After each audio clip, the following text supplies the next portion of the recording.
کہ تم نے میرے لیے چھوڑا؟ دنیا کی شراب تو نہیں پی لو، میرے دستے قدرت سے شراب پیو۔ بس سقاہم ربہم، نہ حوروں کے ہاتھوں سے، نہ غلمانوں کے ہاتھوں سے، نہ کسی اور کے ہاتھوں سے، بس سقاہم ربہم۔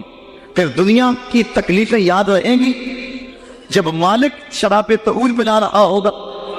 تو یہ ہے زندگی، اپنی زندگی کو اس ڈھب سے گزاریں کہ آخرت کی زندگی بہتر ہو جائیں۔ تو انہوں نے جو لوگوں کو دین دیا، لوگوں کو دین کی قدر ہے، تو یہ ان کو ملا کہاں سے؟ تو پھر بات کہی آتی ہے کہ آغوش مادر کی تربیت اثر دکھاتی ہے۔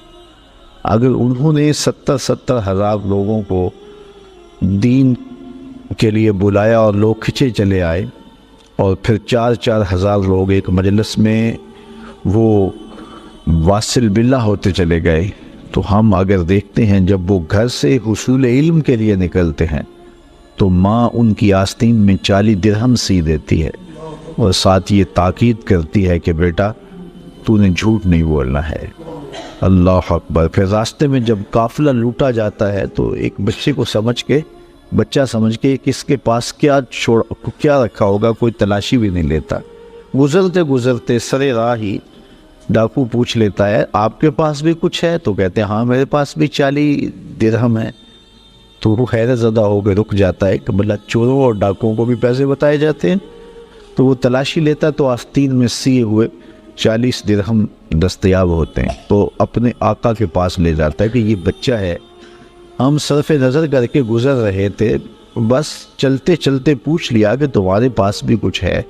تو اس نے کہا کہ 40 درہم ہے۔ تو تلاشی لی تو واقعی 40 درہم، یہ کوئی انوکھا سا بچہ ہے۔ تو وہ ڈاکوؤں کا سردار پوچھتا ہے کہ ڈاکوؤں سے تو پیسے چھپائے جاتے ہیں اور تم نے بتا دیا، کہا میری ماں نے کہا تھا جھوٹ نہیں بولنا، یہ میری ماں کی نصیحت تھی اور میں اس نصیحت پہ کھڑا ہوں۔ اللہ اکبر۔ اس کی آنکھوں سے آنسو جاری ہو گئے کہ یہ ایک بچہ ہو کہ ماں سے کیا گیا عہد توڑتا نہیں ہے، اور ہم اللہ سے کیے ہوئے وعدے توڑ رہے ہیں اور پامال کر رہے ہیں۔ تو کہا کہ آپ ہاتھ بڑھائیے، ہم آپ کے ہاتھ پہ ہی توبہ کرنا چاہتے ہیں۔ آپ فرماتے ہیں سب سے پہلے لوگ جو میرے ہاتھ پہ تائب ہوئے وہ ڈاکو تھے۔ آپ مجھے بتائیے، یہ حصول علم کا بھی راستہ ہے، ابھی عالم بننے جا رہے ہیں، اس کے بعد تصوف کی کٹھن وادیوں میں قدم رکھیں گے، چلا کشی کریں گے، مجاہدے کریں گے، اور اس کے بعد وہ مقامات رفیع نصیب ہوں گی، لیکن ابھی بچپن میں جا رہے ہیں تو یہ عالم ہے، اور جب علم حاصل کر کے واپس آ رہے ہوں گے تو پھر عالم کیا ہوگا۔ اور آپ جانتے ہیں کہ آپ کے والد گرامی اللہ اکبر حضرت عبداللہ صومعی، وہ ایک بہت بڑا نام ہے، نہر کنارے وضو کر رہے تھے، اور وضو کرتے کرتے پانی میں بہتا ہوا ایک سیب آیا، اس کو اٹھا کر کے بھوک کی شدت سے کھا لیا۔ کھا چکے تو یاد آیا یہ تو میرا تھا ہی نہیں، یہ تو مال لقطہ تھا، تو میں نے اس کو کھا لیا۔ کیوں کھایا؟ مجھے کس نے حق دیا تھا کہ وہ مال لقطہ لے لوں اور اس کو اپنے پیٹ کا لقمہ بناؤں؟ خیر، جس سمت سے پانی آ رہا تھا اسی سمت پہ چل پڑے۔ بہت دور جا کے دیکھا کہ ایک باغ ہے سیبوں کا جس کی شاخیں لٹک رہی ہیں پانی میں، سمجھ گئے کہ یہاں سے ٹوٹا ہوگا، گرا ہوگا، تو باغ کے مالک کے پاس گئے، آپ سے ملنا ہے پوچھ۔ اس نے بڑا اعزاز دیا، کہا جی بتائیے۔ اس نے کہا کہ بتائیے کس کام آئے ہو؟ اس نے کہا کوئی آیا ہے، اس کو کچھ چاہیے ہوگا۔ تو کہا حضرت آپ کے باغ کا ایک سیب میں نے کھایا ہے، اور وہ ایسے وضو کر رہا تھا تو بس غلطی سے میں نے کھا لیا ہے، تو اب اس کا کیا ہرجانہ ہے میرے ذمہ؟ اس نے وہ اسے دیکھا کہ یہ کوئی معمولی بات ہے جو کر رہے ہیں۔ اس نے کہا، اس کے تیور بدل کے، پہلے تو مہمان نوازیاں تھی، کہا نہیں ایسے نہیں معافی ملے گی۔ کہا کیسے معافی ملے گی؟ کہا 12 سال میرے باغ کی گوڈی کرنی پڑے گی۔ ایک سیب کے بدلے 12 سال؟ لیکن وہ بھی کوئی صاحب نظر تھے، اور وہ بھی اس دوران ان کی تربیت کرنا چاہتے تھے اور انہیں دیکھنا چاہتے تھے۔ تو کہا کہ 12 سال تمہیں میرے باغ کی گوڈی کرنی پڑے گی۔ تو تیار ہو گئے کہ ٹھیک ہے، وہ میرا گناہ تو دھل جائے گا، تم معاف تو کر دو گے۔ آج غوث پاک کی 11ویں پکانے والے دیکھیں وہ کس مال سے پکا رہے ہیں۔ یہ میں غوث اعظم کے والد کی کہانی سنا رہا ہوں۔ اللہ اکبر، 12 سال گوڈی کر رہے ہیں، 12 سال۔ 12 سال کے بعد ایک دن باغ کے مالک نے کہا کوئی سیب توڑ کے لاؤ، تو وہ سیب توڑ کے لے گئے تو وہ ابھی کچا ہی تھا، وہ اس طرح کا پختہ نہیں تھا جس طرح کے توڑ کے پیش کیا جاتا ہے۔ تو کہا 12 سال ہو گئے میرے باغ میں کام کرتے ہوئے، تمہیں ابھی تک یہ نہیں پتا چلا کہ اچھا سیب کون سا ہوتا ہے؟ کہا ایک سیب کی سزا کاٹ رہا ہوں، مجھ سے قسم لے لو 12 سالوں میں نظر اٹھا کے سیب کی طرف دیکھا بھی ہو، میرا کام جڑوں میں گوڈی کرنا ہے وہی کرتا، میں اوپر کبھی 12 سال میں نہیں دیکھا۔ اللہ اکبر۔ تو فوراً سینے سے لگا لیا، کہا تمہارا گناہ معاف ہو جائے گا، اب ایک شرط رہ گئی ہے۔ تو کہا حضرت بتائیے۔ کہا میری ایک بیٹی ہے جو آنکھوں سے دیکھتی نہیں، کانوں سے سنتی نہیں، زبان سے بولتی نہیں اور پاؤں سے چل نہیں سکتی، تو اس سے تمہیں نکاح کرنا پڑے گا۔ اب شادی انسان کی زندگی کا اہم مرحلہ ہوتا ہے، سوچ سوچ کے انسان قدم اٹھاتا ہے، زندگی پوری گزارنے ہے۔ کہا پھر اس کے بعد معافی مل جائے گا؟ اس کے بعد معافی ہے، نکاح ہو گیا۔ کہا جائیے اپنی جو ہے وہ دلہن کے کمرے میں، جہاں گئے تو وہاں صحیح الاعضاء ایک خاتون، ایک لڑکی منتظر تھی، تو واپس دوڑ آئے اور دوڑتے ہوئے جو ہے وہ ماتھے پہ دروازے کی چگاٹ جو تھی وہ دروازے پہ لگی۔ تو آگے حضرت شیخ تھے ان کے، اس بچی کے والد، تو کہا کہ دوڑ آئے ہو؟ کہا حضرت پہلے ایک غلطی کی سزا اتنی لمبی بھگت رہا ہوں، تو وہ جس سے نکاح آپ نے پڑھوایا تھا وہ تو نہیں ہے، یہ تو کوئی اور خاتون ہے، صحیح الاعضاء ہے۔ کہا وہی تمہاری بیوی ہے۔ کانوں سے بہری اس لیے ہے کہ آج تک اس نے غیر محرم سے ہم کلامی نہیں کی، اور زبان سے گونگی اس لیے ہے کہ غیر محرم سے کبھی بات نہیں کی، نابینا اس طرح ہے کہ اس نے آج تک غیر محرم کو دیکھا نہیں۔ اللہ اکبر۔ پاؤں سے اپاہج اس طرح ہے کہ آج تک یہ جو ہے وہ غیر محرم کی طرف چل کے نہیں گئی۔ یہ حضرت غوث اعظم کی والدہ بنی، اور یہ بزرگ جنہوں نے سیب کھایا تھا یہ حضرت غوث اعظم کے والد بنے۔ پھر اللہ نے ان دونوں کو جو شہزادہ دیا اس کا نام شیخ عبد القادر جیلانی۔ وہ کیا کسی نے کہا تھا نا کہ اچھی مائیں اچھی اولاد کی ضمانت ہوتی ہیں، اور مائیں جب اس طرح کی پاکیزہ صفت اور باپ تقوی کے اس معیار پر ہوں تو پھر بیٹے شیخ عبد القادر جیلانی ہی ہوتے ہیں۔ آپ جانتے ہیں کہ مائی راستی حضرت بابا فرید گنج شکر کی ماں، وہ بچے ہیں تو مصلے کے نیچے شکر کی پڑیا رکھ دیتے ہیں، اور وہ نماز پڑھتے ہیں، مصلہ اٹھاتے ہیں تو نیچے شکر کی پڑیا ہوتی ہے، تو انہیں شوق تھا شکر کا تو وہ کھا لیتے ہیں۔ اللہ اکبر۔ تاکہ بچہ عادت اس کی پک جائے، پختہ ہو جائے نماز کی۔ امام غزالی نے احیاء العلوم میں لکھا ہے ہر عمل پہلے ریاکاری ہوتا ہے، پھر عادت بنتا ہے، پھر عبادت بنتا ہے۔ تو اپنی اولاد کی تربیت کرنی چاہیے کہ انہیں پہلے لالچ دے کے انہیں نیکیوں کی طرف راغب کرنا چاہیے۔ تو وہ روز شکر رکھتی تھی۔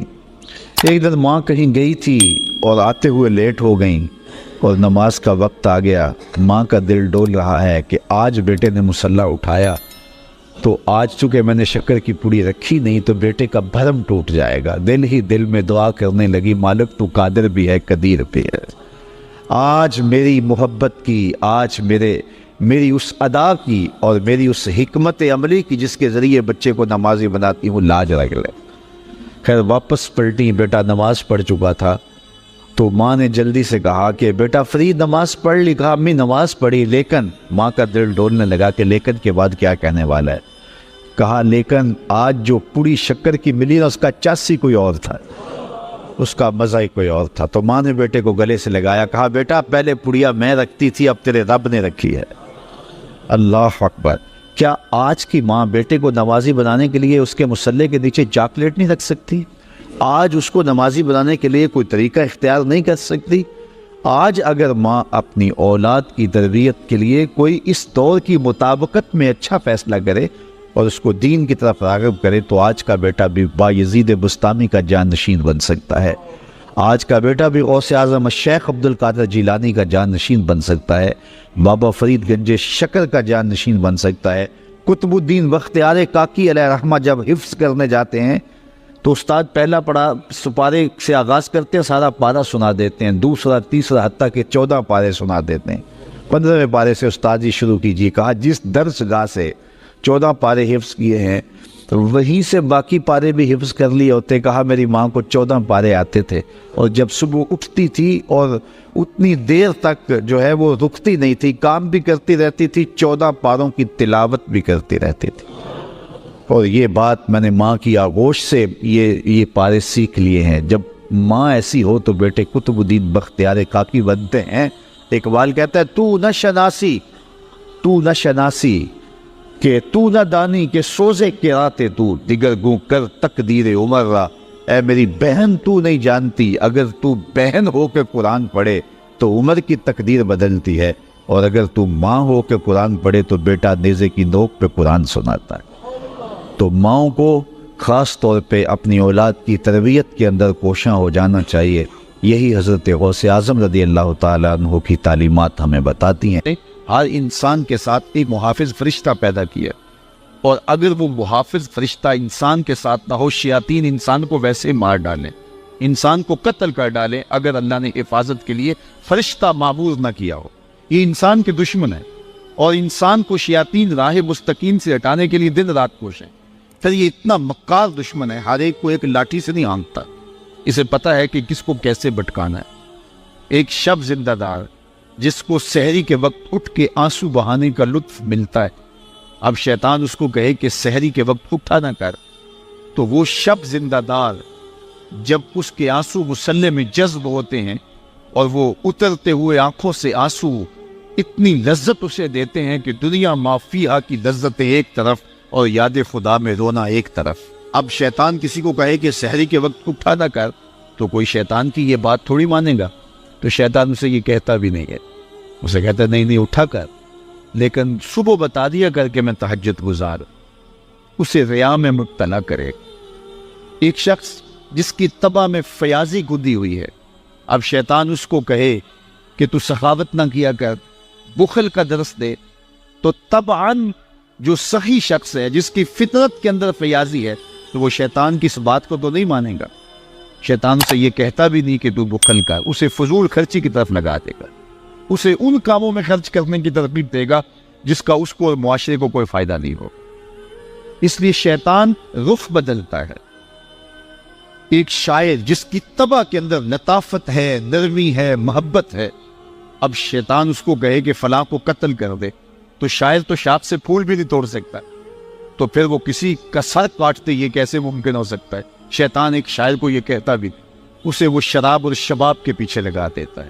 اب اتنا سخت دشمن، اتنا مکار دشمن، حضرت سیدنا غوث اعظم رضی اللہ تعالیٰ عنہ فرماتے میرے اوپر صحاب نور چھا گیا، اور آواز آئی عبد القادر تو نے اللہ کی اتنی عبادت کی ہے، اتنی ریاضت کی ہے کہ شریعت کا ہم تمہیں اب مکلف نہیں رہنے دیتے، اور اب تو نماز نہ پڑھے اور دیگر اعمال نہ کرے تو تجھے کوئی پکڑ نہیں، میں تیرے اوپر ایسے راضی ہو گیا۔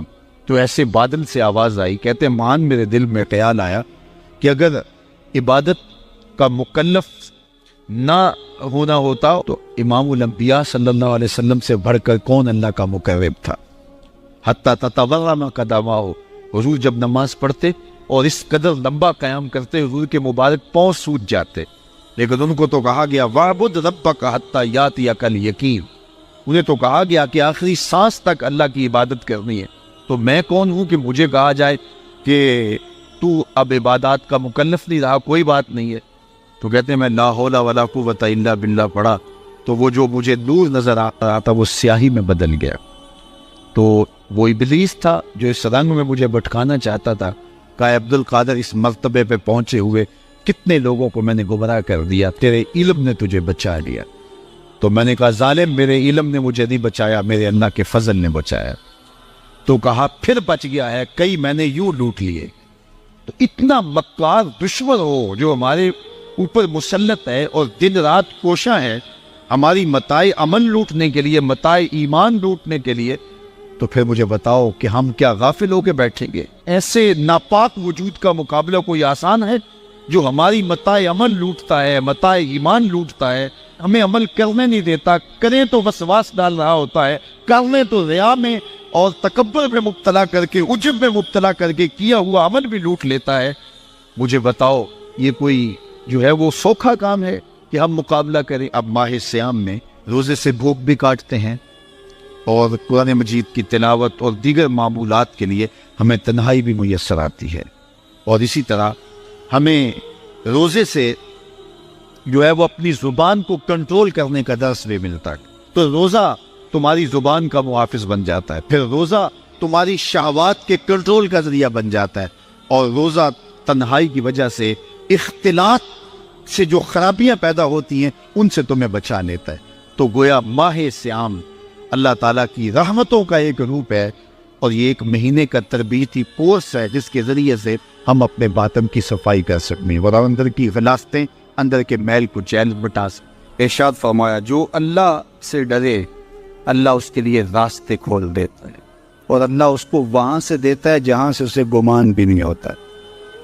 وَمَن يَتَوَكَّلْ عَلَى اللَّهِ فَهُوَ حَسْبُهُ، اور جو اللہ پر بھروسہ کرے اللہ اس کے لیے کافی ہو جاتا ہے، اس کی ضروریات کا وہ خود کفیل ہوتا ہے، اور اس کے کام اس کے ذمہ کرم پہ ہوتے ہیں، وہ ہو کے دیکھے اس کا۔ تو جو اللہ سے ڈرے اللہ اس کے لیے راستے بناتا ہے۔ حضرت عوف بن مالک رضی اللہ تعالی عنہ الاشجعی حضور کی خدمت میں حاضر ہوئے اور عرض گزار ہوئے کہ میرا بیٹا سالم مشرکین کی قید میں ہے اور میں فاقوں کی حالت میں ہوں۔ تو فرمایا آل محمد کے پاس ایک سیر جو ہیں، بس اس کے علاوہ ہمارے پاس بھی کھانے کے لیے دنیاوی اسباب نہیں ہیں۔ کہا صبر کرو اور اللہ سے ڈرو، اور لا حول ولا قوت الا باللہ کثرت کے ساتھ پڑھو۔ یہ ایسا وظیفہ ہے، ایک حدیث پاک میں آتا ہے کہ یہ 99 بیماریوں کا علاج ہے، اس میں سب سے کم درجے کی بیماری ہم اور غم ہے۔ یہ دکھوں کا مداوع ہے، مشکلات کا علاج ہے، اور یہ وظیفہ میرے حضور نے بتایا۔ حضرت ابو ذر غفاری رضی اللہ تعالیٰ عنہ کو حضور نے 5 چیزیں بتائی تھیں، ان میں سے 5ویں چیز یہ تھی کہ ابو ذر کثرت کے ساتھ لا حول ولا قوت الا باللہ پڑھا کرو۔ فرمایا عرش الہی کے نیچے ایک خاص خزانہ ہے، یہ وظیفہ وہاں سے آیا ہے، یہ زندگی میں معمول بنا لو۔ جب پھنس جاؤ، مشکلات میں آ جاؤ تو لا حول ولا قوت الا باللہ پڑھو، اللہ راستے کھولے گا۔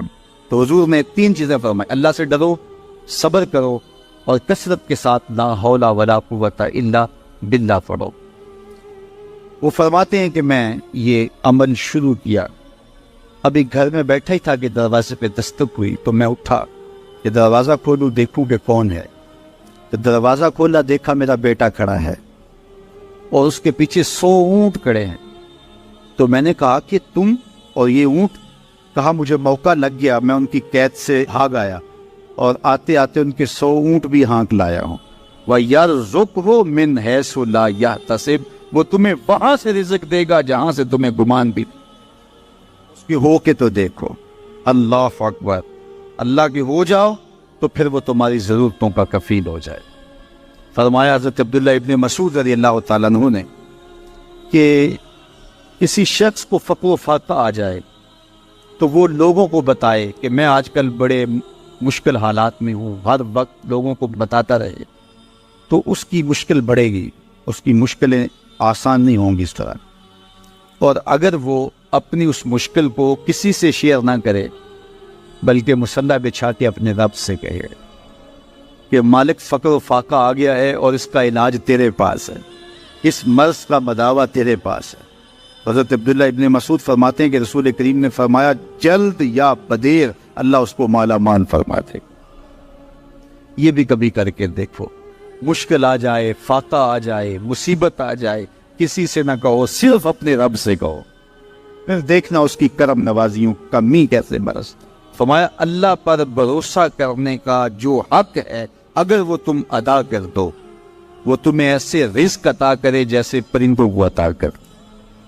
ہم تو دکان پہ جانا ہوتا ہے، فیکٹری پہ جانا ہوتا ہے، ہم اپنے کاروبار پہ جانا ہوتا ہے، نوکری پہ جانا ہوتا ہے، مزدوری پہ جانا ہوتا ہے، ہمیں پتہ ہے کہاں آج صبح جانا ہے، لیکن پرندوں کو کوئی پتہ نہیں ہوتا کہاں جانا ہے۔ راس المال بھی نہیں ہوتا، لیکن صبح نکلتے ہیں شام کو کبھی بھی خالی پیٹ نہیں آئے۔ بن توکل پنچھی اڑ دے، خرچ نہ پلے زیرا ہو۔ گھر سے خالی پیٹ نکلتے ہیں، جب واپس آتے ہیں تو پیٹ بھرے ہوئے ہوتے ہیں، اور پھر جو ان کی ضرورت ہوتی ہے اللہ وہ ساری ضرورتیں پوری کرتا ہے، جو ضرورت ان کی ہوتی ہے۔ یہ شیر کتنا گوشت کھاتا ہے، اللہ روز اسے دیتا ہے۔ یہ ہنس روزانہ سچے موتی کھاتے ہیں، اور آپ مارکیٹ میں لینے جائیں لاکھوں روپے لگا کے تولے ماشے کے حساب سے آپ خریدتے ہیں، پھر بھی آپ کو یقین نہیں ہوتا کہ یہ سچے ہیں یا 2 نمبر ہے۔ اور ہنس دنیا پہ کروڑوں جانور پائے جاتے ہیں، روز کھاتے ہیں، صبح بھی شام بھی دوپہر بھی پیٹ بھر کے کھاتے ہیں، اللہ روز انہیں عطا کرے۔ کہا اس میں تھے تو بوڑھے بزرگ جو مسجد میں جانے سے قاصر تھے وہ گھروں میں بیٹھ کے قرآن پڑھتے ہوتے تھے، اور عموماً ظہر کے وقت بھی اور صبح کے وقت بھی گھروں سے قرآن پڑھنے کی آوازیں آیا کرتی۔ آج گھروں سے پاپ میوزک کی صدائیں سننے کو تو ملیں گی، لیکن قرآن کے نغمے موقوف ہو گئے۔ یہی وجہ ہے کہ آج ہمارے گھروں سے برکت روٹ گئی۔ دولت کی فراوانی کے باوجود، وسائل کی کثرت کے باوجود، اسباب آسودگی حاصل ہونے کے باوجود نہ آسودگی ہے، نہ سکون ہے، نہ طمانینت ہے، نہ برکت رہی، اس لیے کہ ہمارے گھروں سے قرآن رخصت ہو گیا۔ آج صبح اٹھ کے فیس بک کا چہرہ تو دیکھتے ہیں، لیکن قرآن کا نقشہ نہیں دیکھا جاتا، تو برکت کے قافلے گھروں سے رخصت ہو گئے اور گھر برکتوں اور رحمتوں سے خالی ہو گئے۔ آج بھی اگر ہم نے گھروں میں برکتوں کو واپس بلانا ہے، رحمتوں کو اپنے گھروں میں واپس لانا ہے، تو قرآن مجید کی تلاوت کو اپنے معمولات میں شامل کر لیجئے گا۔ پھر گھر میں آسیب کا سایہ نہیں ہوگا، ٹونا اور جادو نہیں ہوگا۔